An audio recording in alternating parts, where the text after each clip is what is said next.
Hi guys, sa video natin ngayon, pag-usapan natin kung ilang outlet nga ba ang pwede gamitin, pwede install sa isang 30 ampere circuit breaker. Pero bago ang lahat, meron muna tayong pampagising natin.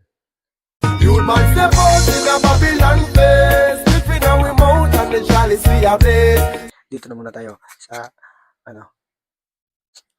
solving natin kung paano natin makuha kung ilang outlet nga ba sa isang 30 ampere circuit breaker. So ito yung presidential circuit breaker natin. So sa isang 30 ampere circuit breaker, meron tayong allowable na 80% na pwede gamitin. So 80% multiply natin sa 30 ampere, meron tayong 24 amps na pwede gamitin sa isang 30 ampere circuit breaker. Nasabi sa Philippine Electrical Code, in one outlet, 180 watts lang ang pwede natin pwede isaksak. So sa 30 ampere circuit breaker, meron po tayong dapat na 5.5 mm squared na wire conductor. So ito yung sasabi ko na one outlet, one gang lang to. So dito by using Ohm's law,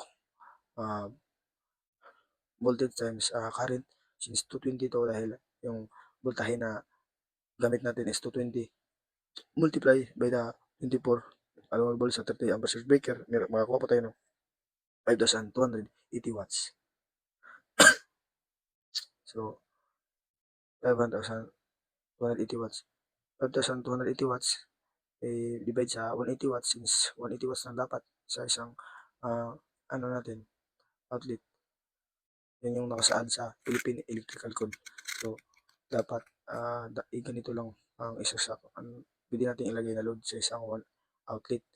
Kaya napaka-importante na dapat meron tayong mga special outlet para sa mga special load, katulad ng mga heater, washing, saka mga aircon. So dito makikita natin na 5 to 80 divide 180, magagawa tayo ng 29 outlet. 29 outlet. Kung mag-install tayo sa bahay natin ng tugang na outlet, so meron tayong maximum na 14 outlet na pwede i-install sa isang circuit breaker. Pero mas maganda kung hindi natin isagad itong 14 lang, pero safety na rin to, since na kuha naman natin yung 80% saka 24 amps na calculation natin. So pwede itong 14 outlet na ilagay natin sa ating bahay. So yun lamang po. So maraming pong salamat.